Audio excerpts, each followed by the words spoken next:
Number 2 એમાં part એ આપણે MCQ already એના અગાઉના વિડીયોમાં સોલ્વ કર્યો હતો. આજના વિડીયોમાં સોલ્વ કરીશું આપણે પાર્ટ બી. એમાં સેક્શન એમાં તમને 2 માર્ક્સના પ્રશ્નો પૂછાય છે. 2 માર્ક્સના પ્રશ્નોમાં ટોટલ 12 પ્રશ્નો છે તમને પૂછાશે. 12માંથી તમારે લખવાના છે 8, એટલે સેક્શન એ છે તમારો એ 16 માર્ક્સનો છે.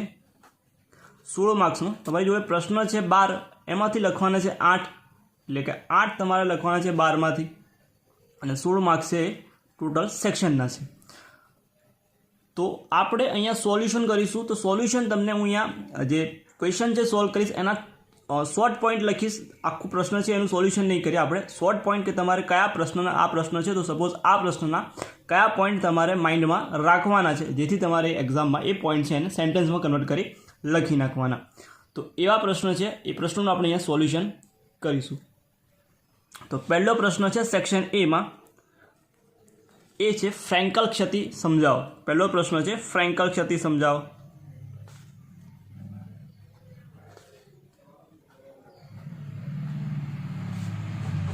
તો ફ્રેન્કલ ક્ષતિ સમજાવો. ફ્રેન્કલ ક્ષતિમાં પહેલો પોઈન્ટ લખવાનો તમારે. તો આ પ્રકારની ક્ષતિ આયનીય ઘનમાં જોવા મળે. આયનીય સ્ફટિક અથવા આયનીય ઘનમાં જોવા મળે, પહેલો પોઈન્ટ. પછી બીજું, ફ્રેન્કલ ક્ષતિમાં શું હશે? તો ફ્રેન્કલ ક્ષતિમાં ધન આયન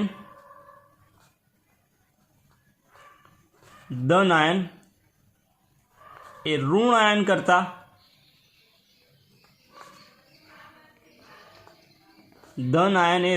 કરતા કદમાં નાનું હોય છે. ધન આયન એ ઋણ આયન કરતા કદમાં નાનું હશે. પછી તો કે ધન આયન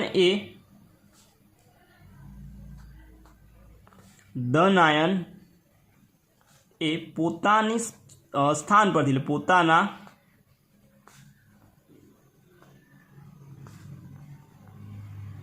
પોતાના સ્થાન પરથી દૂર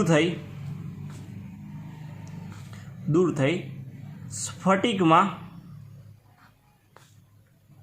આંતરાલ્ય સ્થાનમાં ગોઠવાશે.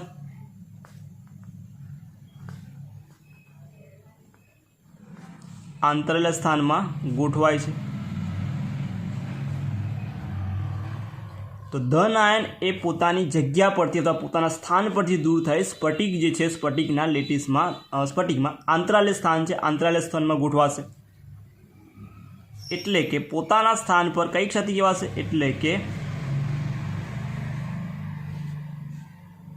એટલે કે પોતાના સ્થાન પર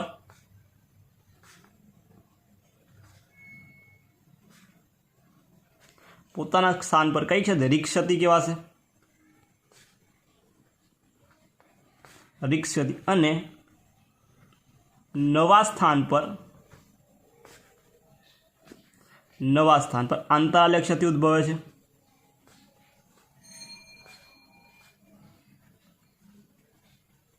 આંતરાલ્ય ક્ષતિ.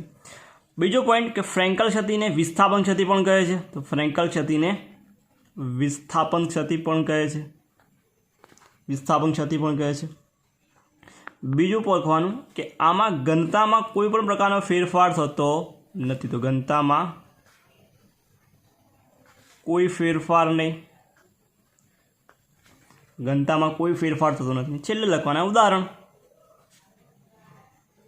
ઉદાહરણમાં આવે ZnS, AgBr, AgCl.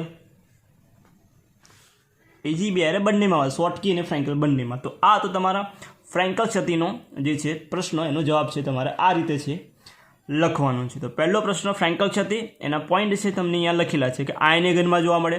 ધન આયન એ ઋણાયન કરતાં કદમાં નાનું હશે. એટલે ધન આયન કદમાં નાનું હશે એટલે જે શું કરશે?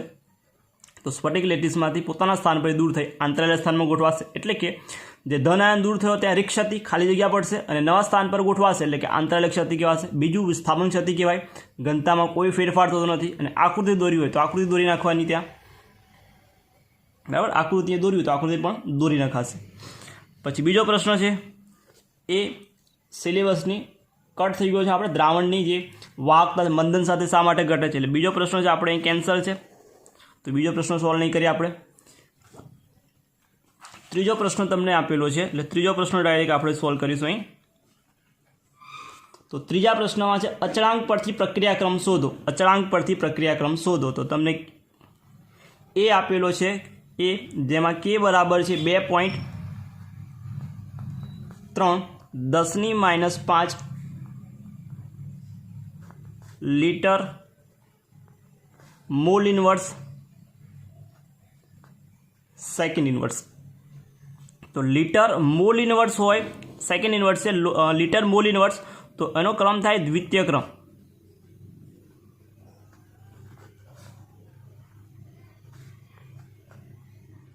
द्वितीय क्रमनी प्रक्रिया थशे એટલે બીજો પહેલો છે આન્સર દ્વિતીય ક્રમ આવશે। બીજું તમને આપેલું છે બી કે બરાબર 3 ગુણ્યા 10⁻4 सेकंड इनवर्स। खाली सेकंड इनवर्स है तो खाली सेकंड इनवर्स हो तो प्रथम क्रम प्रक्रिया आवशे। प्रथम क्रमनी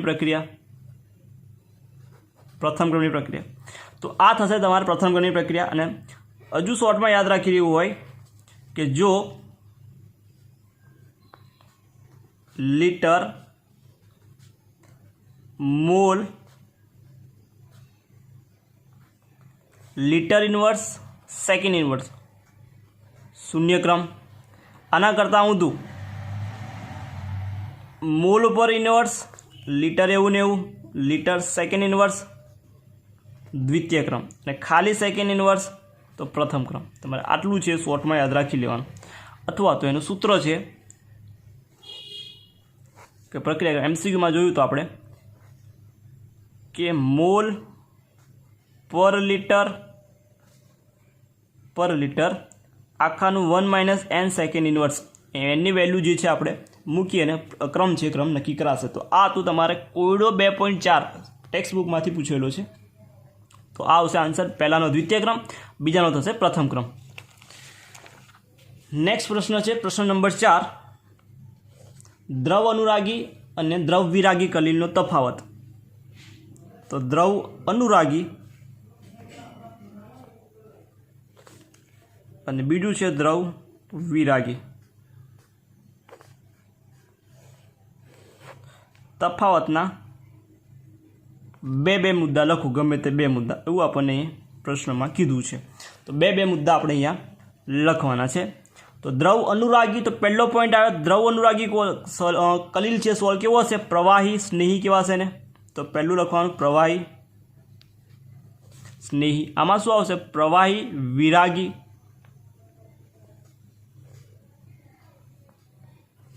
प्रवाही विरागी आ सोल्व केवो छे तो द्रव अनुरागी सोल्व छे सहेलाईथी मेळवी शकाय। सहेलाईथी मेळवी शकाय। त्यारे द्रव विरागी छे एना माटे शुं विशिष्ट पद्धतिनी जरूर पड़े तो विशिष्ट पद्धतिथी मेळवी शकाय। विशिष्ट पद्धतिथी मेळवी शकाशे। आ केवो छे द्रव अनुरागी स्थायी छे। आ केवो छे स्थायी नहीं। स्थायी नहीं मतलब स्थायी कारक उमेरવો પડશે। स्थायी नहीं माटे स्थायी कारक उमेरવો પડે। हजू लखीए पॉइंट एमां जो आमांथी माध्यम जे दूर करी देवामां आवे अने फरी माध्यम उमेरवामां आवे तो फरी पाछो सोल्व मळशे माटे परिवर्तनीय सोल्व छे।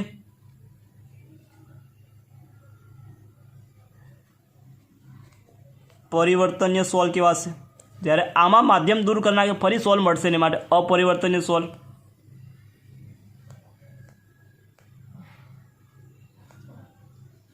अपरिवर्तनीय सोल्व અને છેલ્લે એના ઉદાહરણ લખી નાખીએ આપણે।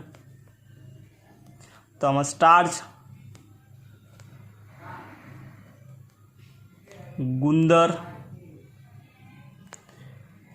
ગુંદર રબર આમાં ધાતુ સલ્ફાઇડ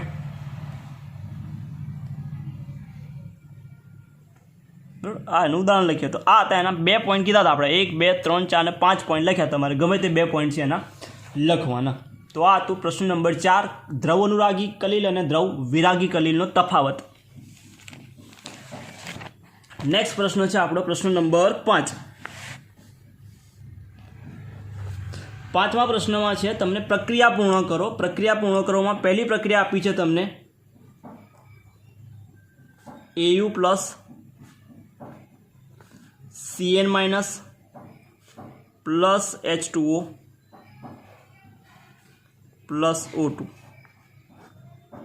પ્રક્રિયા પૂર્ણ કરવાની છે આપણને, આવી પ્રક્રિયા આપી છે. તો પ્રક્રિયામાં તો નિક્ષાલન ચેપ્ટર નંબર 6માંથી આ પ્રશ્ન પૂછ્યો છે. નિક્ષાલન પદ્ધતિ છે ગોલ્ડ અને સિલ્વરનું. તો ગોલ્ડનું નિક્ષાલન તમને અહીંયા આપેલું છે. તો શું યાદ રાખીશું? તો અહીંથી સ્ટાર્ટ કરવાનું. 1 એના ડબલ થાય 2, 1 ના ડબલ 2, 2 ના ડબલ 4, તો 4 લખવાના AUની આગળ, અને 4 ના ડબલ થાય 8, તો 8 CN હશે. તો ઊંધું યાદ રાખશું. 1 2, 1 ના ડબલ 2, 2 ના ડબલ 4, 4 ના ડબલ 8. અને અહીં છે એ ડબલ કઈ લખવાના? AUની આગળ. ગોલ્ડ છે, સોનું છે, 4 ગણું કરવાનું, બરાબર? સોનું 4 ગણું થશે, એટલે ધાતુ 4 ગણી કરશું. સાયનાઇડ છે 8 ગણા. નિપજમાં શું મળશે? તો નિપજમાં મળશે સંકીર્ણ. કયો સંકીર્ણ મળશે? તો સંકીર્ણ મળશે AU CN2 -1. AUનો -2 અને માઇનસ, એટલે બેમાંથી એક થવો જોઈએ. આવી ગયો ગોલ્ડનો ઓક્સિડેશન નંબર 1. તો બેમાંથી એક કાઢો, એક આવી ગયો. હવે કેટલા છે? 4 છે. તો અહીં કેટલા હશે? 4 હશે. પછી શું બનાવવાનું? તો H અને O2માંથી બનાવી દેવાના 2 દુ 4 અને 2 ને 2. તો 4 ઓક્સિજન છે, 4 હાઇડ્રોજન છે, 4 OH બની જાય. તો 4 OH માઇનસ. આ તમારું પહેલું સમીકરણનો જવાબ. 4 OH અને 4 AuCN2 માઇનસ સંકીર્ણ બનશે. બીજું સમીકરણ તમને આપેલું છે એમાં ને એમાં જ કે AuCN2 માઇનસ, એની પ્રક્રિયા કરવાની છે તમારે ઝિંક સાથે. તો પ્રક્રિયા પૂર્ણ કરો. તો શું કરીશું? Zn પર કેટલો ચાર્જ હોય? +2 હોય. તો યાદ રાખી લેવાનું, +2 લખી નાખવાના, અહીં 2 લખી નાખવાના, બરાબર? આ ખાલી યાદ રાખવા માટે. Zn પર ચાર્જ +2 હોય તો અહીં 2 લખો. સંકીર્ણ શું બનશે? સંકીર્ણ બનશે Zn છે એને AUની જગ્યા પર લાવવાનો. આપણે Zn છે એની જગ્યા પર AUની જગ્યા પર Zn આવશે. એટલે શું બનશે સંકીર્ણ? તો અહીંયા આવશે Zn 2 દુ 4, CN થઈ જશે 4. Znનો ચાર્જ +2 થવો જોઈએ. એટલે 4માંથી કેટલા કાઢવું? 2 કાઢો તો 2 થઈ જાય. 4માંથી 2 કાઢો 2 પ્લસ ચાર્જ આવે, પણ કેવા હશે? 2 માઇનસ. અને બાકીનું શું હશે? 2 AU છે, શું આવશે? 12 આવશે. તો 2 AU 12 આવશે. તો તમારું આ હતું સમીકરણનો જવાબ. સમીકરણ પૂર્ણ કરો તો તમારે આ રીતે એને કમ્પ્લીટલી પૂર્ણ કરીને લખવાનું રહેશે. તો આ તમારો જવાબ છે, જવાબ મળે. તો 5મા નંબરનું સોલ્યુશન તમને આ થશે. નેક્સ્ટ ક્વેશ્ચન, વીટી કસોટી સમજાવો. પ્રશ્ન નંબર 6.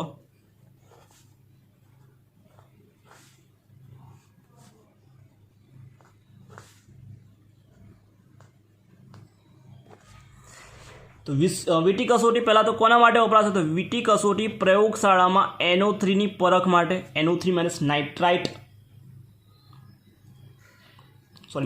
આયન માટે વપરાય છે. તો નાઇટ્રેટ આયનમાં શું કરશો? તો નાઇટ્રેટ આયનમાં ફેરસ એમોનિયમ સલ્ફેટ જે છે એ ફેરસ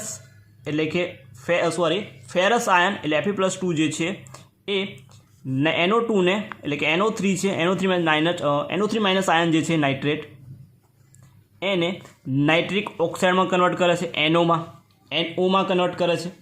અને આ NO છે એ Fe સાથે સંયોજાય અને કયો? તો કથ્થઈ રંગનો એક સંકીર્ણ બનાવે છે. કથ્થઈ રંગનો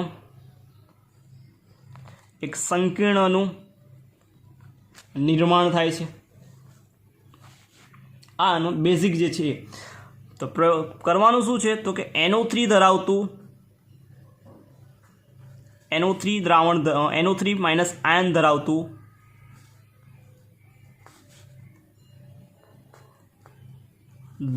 દ્રાવણ હશે આપણી જોડે. દ્રાવણ એમાં નાખીશું ફ્રેશ એટલે કે તાજું બનાવેલું ફેરસ સલ્ફેટનું દ્રાવણ.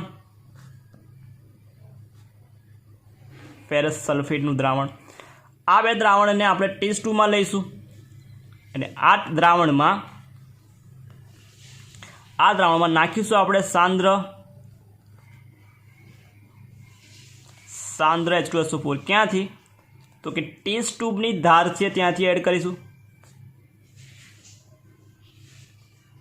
ટેસ્ટ ટ્યુબની ધારથી. તો આ બે દ્રાવણ અને સાંદ્ર H2SO4 જ્યાં ભેગા થતા હશે, જ્યાં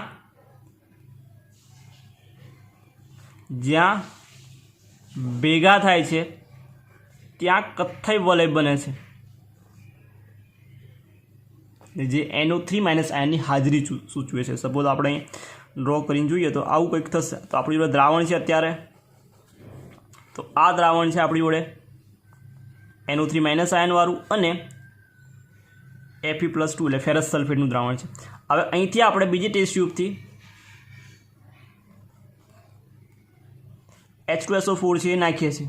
તો આ ધારથી આપણે H2SO4 છે એ નાખીએ છીએ. તો H2SO4 નાખીશું તો આ દ્રાવણ છે, તો અહીં આપણને આ જે છે આ H2SO4 ભેગું થયું તો આ જે છે મળશે આપણને અહીં, તો આ જે છે મળશે આપણને કથ્થઈ વલય. ત્યાં બન્યું હશે કંઈક આવું આપણું સંયોજન, એક Fe plus Fe H2O5 NO+2 સંકીર્ણ, જેનો રંગ હશે કથ્થઈ, માટે એને કથ્થઈ વલય અથવા કથ્થઈ વીટી કસોટી કહીએ છીએ આપણે. તો આટલા પોઈન્ટ છે એમાં તમારે લખવાના છે કે આટલી વસ્તુ અંદર આવી જોઈએ. સમીકરણ એનું જોઈ લે. સમીકરણ તો પણ લખવાનું તમારે. સમીકરણમાં શું લખીશું? તો સમીકરણમાં પહેલું સ્ટેપ જે છે, તો પહેલાં કોની સાથે પ્રક્રિયા કરી?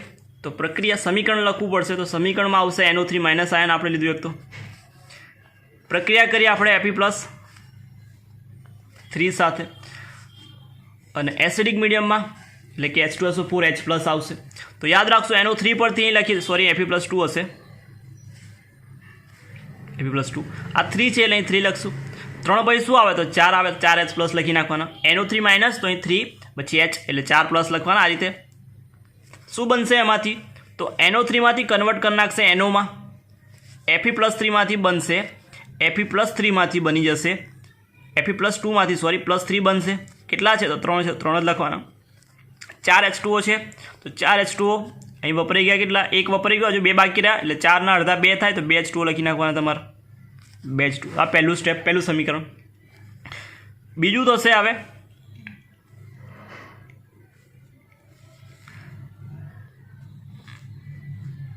Fe+3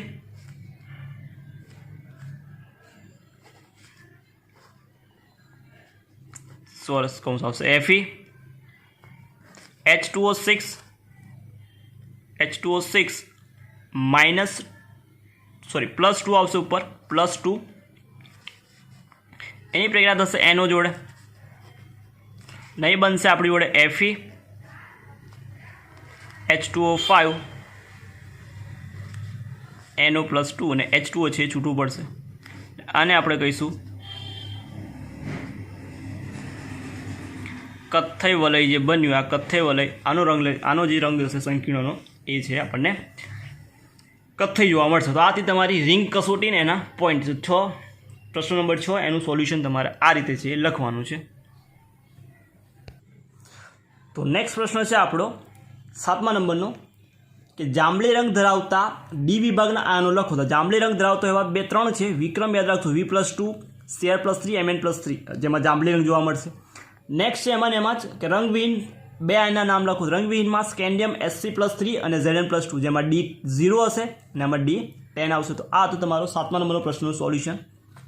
ટેક્સ્ટ બુકમાં ટેબલ આપ્યું, ટેબલ તમારે એકવાર વાંચીને જવું છે. MCQ માટે પણ ઉપયોગી થશે અને આવા પ્રશ્ન છે એ પ્રશ્ન માટે પણ તમને ઉપયોગી થશે.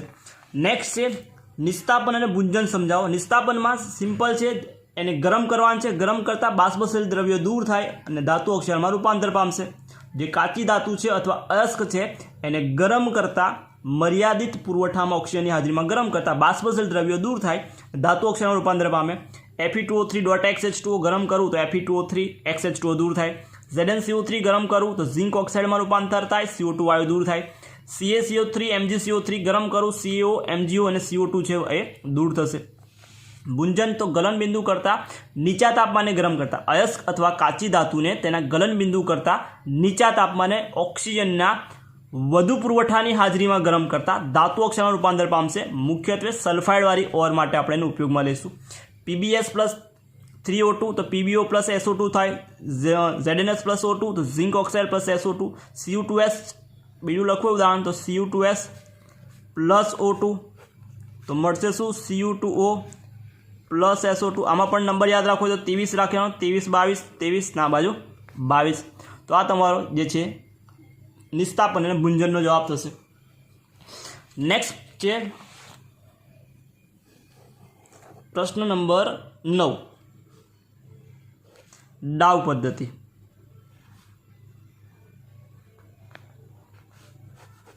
તો ડાવ પદ્ધતિ ફિનોલની બનાવટ માટેની પદ્ધતિ છે, જેમાં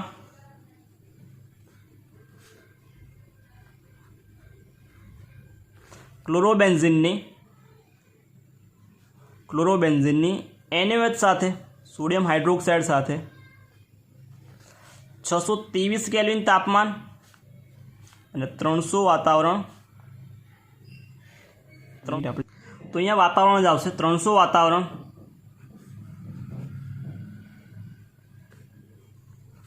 તો ક્લોરોબેન્ઝિનની NaOH સાથે સોડિયમ હાઇડ્રોક્સાઇડ સાથે 623 કેલ્વિન તાપમાન અને 300 વાતાવરણ દબાણે પ્રક્રિયા કરતા સોડિયમ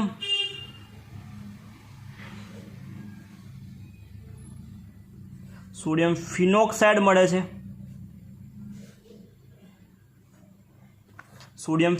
મળે છે. જેનું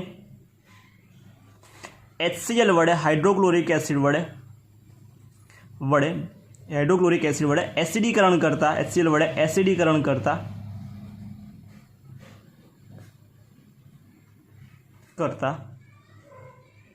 નિપજમાં ફિનોલ મળે છે. અને આ પદ્ધતિને ડાવ પદ્ધતિ કહે છે. તો ક્લોરોબેન્ઝિનની NaOH સાથે 623 કેલ્વિન તાપમાન અને 300 વાતાવરણ દબાણે પ્રક્રિયા કરતા સોડિયમ ફિનોક્સાઇડ મળે છે, જેનું HCl વડે એસિડીકરણ કરતા ફિનોલ મળે છે. અને આની પદ્ધતિને આપણે ડાવ પદ્ધતિ કહે છે. એનું સમીકરણ લખી નાખીએ. તો ક્લોરોબેન્ઝિન, તો બેન્ઝિન રિંગ,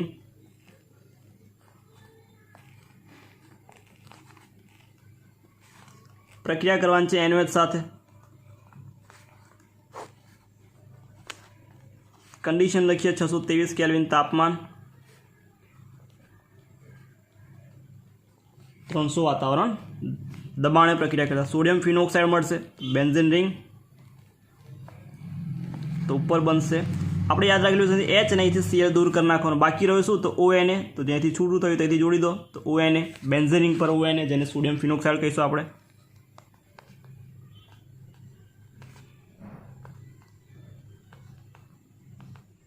સોડિયમ ફિનોક્સાઇડ આનું નામ થાય ક્લોરોબેન્ઝિન.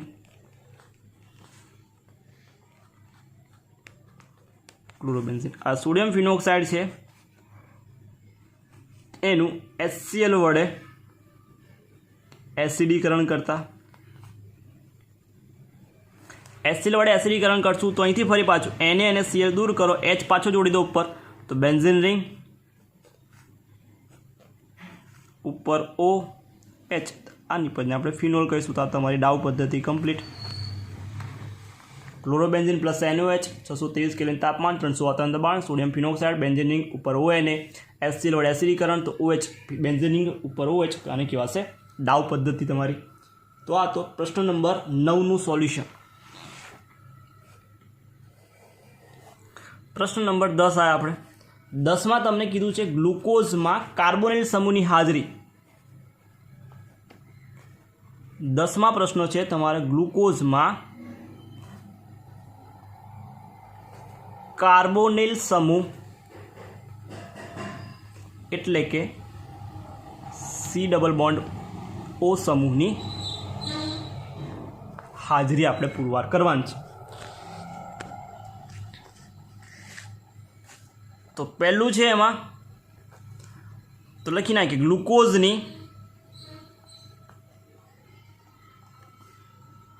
ગ્લુકોઝની હાઇડ્રોક્સિલ એમાઇન સાથે NH2OH સાથે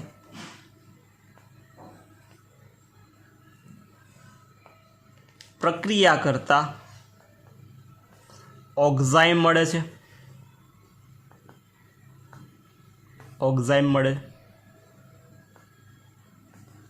અથવા ઓક્ઝાઇમ અને HCN સાથે હાઇડ્રોજન સાયનાઇડ સાથે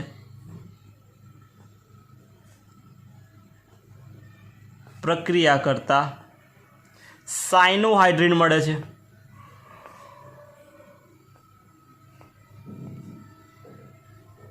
સાયનોહાઇડ્રિન મળે છે જે સૂચવે છે ગ્લુકોઝમાં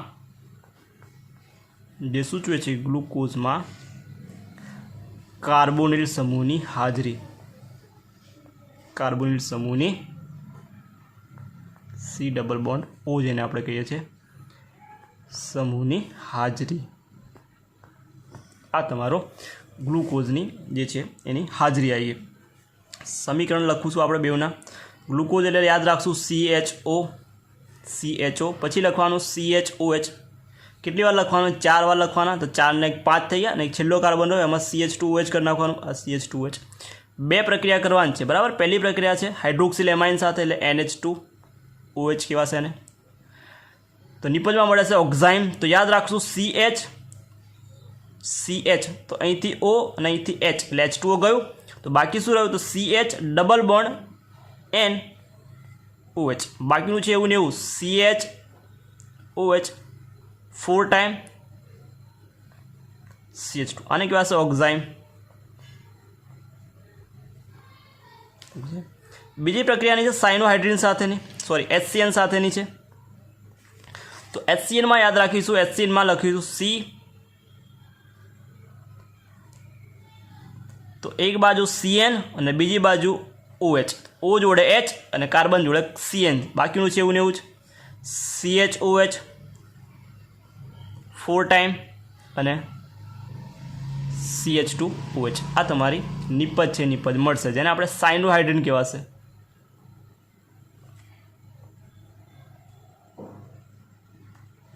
બંને શું સૂચવે છે? તો બંને કાર્બોનિલ સમૂહની હાજરી સૂચવે છે. તો આટલી વસ્તુ એમાં લખવાની હતી. કાર્બોનિલ સમૂહની હાજરી કહે તો 2 પ્રક્રિયા આવે, એક NH2OH હાઇડ્રોક્સિલ એમાઇન અને HCN સાથેની પ્રક્રિયા. ઓક્ઝાઇમ મળશે અને પેલામાં આપણને મળશે સાયનોહાઇડ્રિન. તો બંને સૂચવે છે કે ગ્લુકોઝમાં કાર્બોનિલ સમૂહ છે હાજર છે. પ્રશ્ન નંબર આવ્યા આપણે 11. હોફમેન પ્રક્રિયા સમજાવો. પ્રશ્ન નંબર 11.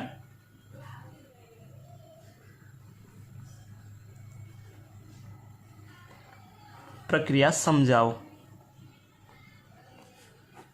હોફમેન પ્રક્રિયા સમજાવો. હોફમેન પ્રક્રિયામાં શોર્ટમાં લખી નાખું છું અહીંયા. તો કે એમાઇડની પ્રક્રિયા બ્રોમિન અને સોડિયમ હાઇડ્રોક્સાઇડ સાથે કરતા Br2 પ્લસ 4NOH યાદ રાખી લેવાનું, 4NOH સાથે કરતા નિપજમાં પ્રાથમિક એમાઇન મળે છે. અને આ પ્રાથમિક એમાઇન કેવો મળે છે? તો પ્રાથમિક એમાઇન એક ઓછા કાર્બનવાળો મળે છે, એક ઓછા કાર્બનવાળો. આટલી વસ્તુ તમારે લખવાની હતી. એમાં એક ઓછા કાર્બનવાળો એમાઇન છે મળે છે. એનું સમીકરણ લખીએ. કોમન સમીકરણ બનશે પહેલાં તો RCONH2 plus Br2 plus 4NOH સાથે પ્રક્રિયા કરતા અથવા એને ગરમ કરતા. તો નિપજમાં શું મળશે? તો CO છે કાઢી નાખો એટલે તમારી નિપજ બની ગઈ RNH2. બાકીની નિપજ કઈ મળશે? તો બાકી નિપજમાં રાખવાનું NO2CO3 એટલે N2CO3 કોથરી થઈ ગઈ. કોથરીમાં શું ભરવાનું? તો કોથરીમાં ભરવાનું પહેલાં 2 મોલ NaBr ભરીશું, અને 2 મોલ NaBrમાં જટે જોઈશે 2 મોલ H2O. તો પાણી પણ લઈને સાથે જશે. તો 2 મોલ પાણી લઈ જશે કોણ? તો 2 મોલ NaBr, અને સામાં ભરાઈ જશે Na2CO3માં. તો મુખ્ય નિપજ તમારી આ પ્રાઇમરી એમાઇન છે એ મળે છે. એનું ઉદાહરણ લખી નાખીએ. આરની જગ્યા પર લઈ લઈએ ઇથેન, CH3 લઈ લઈએ. તો CH3 CONH2 ઇથેનામાઇડ કહેવાશે.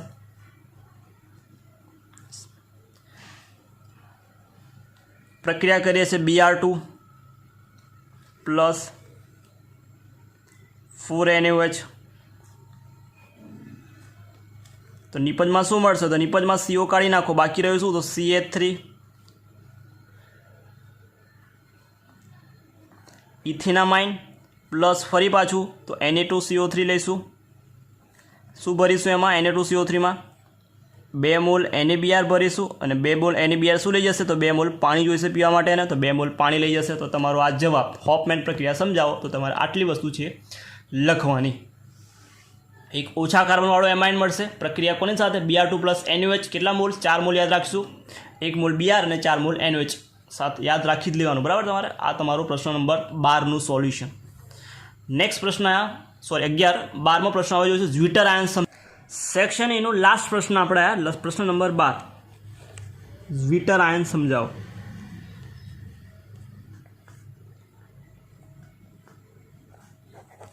તો ઝ્વિટર આયન આપણે એમાઇન સંયોજનવાળું એટલે sorry chapter number 14 amino acid છે એમાંથી આપણે જોઈ લઈએ ઝ્વિટર આયન.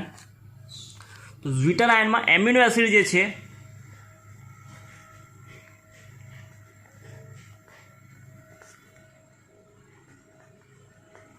એસિડ એ એક તો કાર્બોક્સિલિક સમૂહ ધરાવે છે,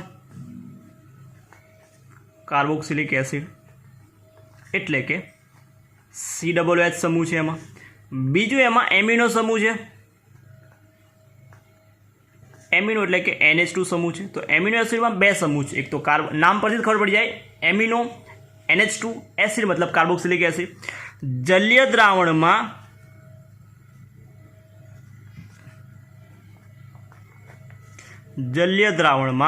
એમિનો એસિડમાં જે કાર્બોક્સિલિક એસિડ જે છે કાર્બોક્સિલિક એસિડ પ્રોટોન ગુમાવે છે,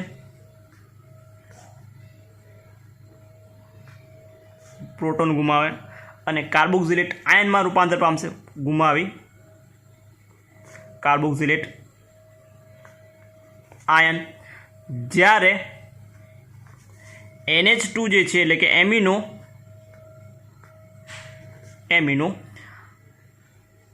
પ્રોટોન સ્વીકારી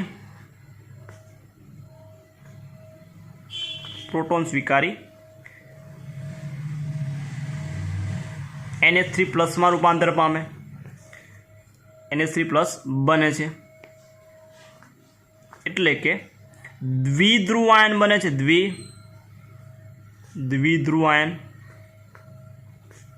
દ્વિધ્રુવ આયન બને છે જેને આપણે ઝ્વિટર આયન કહે છે.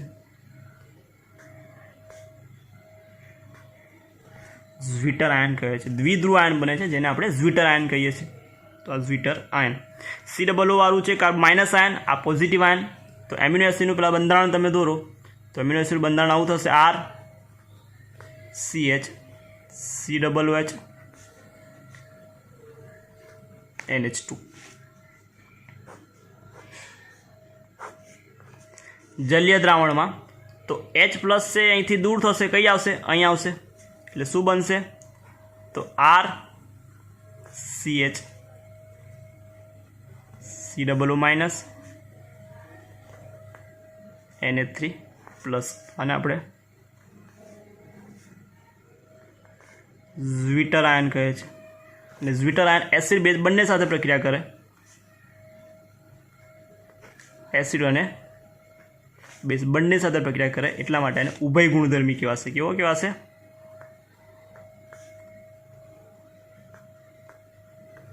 ઉભય ગુણધર્મી. તો આ તો પ્રશ્ન નંબર 12 તમારો સેક્શન એનો 12મો પ્રશ્ન. તેમાંથી 8 લખવાનો હોય તો 12 પ્રશ્નોનું સોલ્યુશન મેં તમને અહીંયા આપી દીધું. નેક્સ્ટ કાલે જોઈશું આપણે સેક્શન બીનું સોલ્યુશન.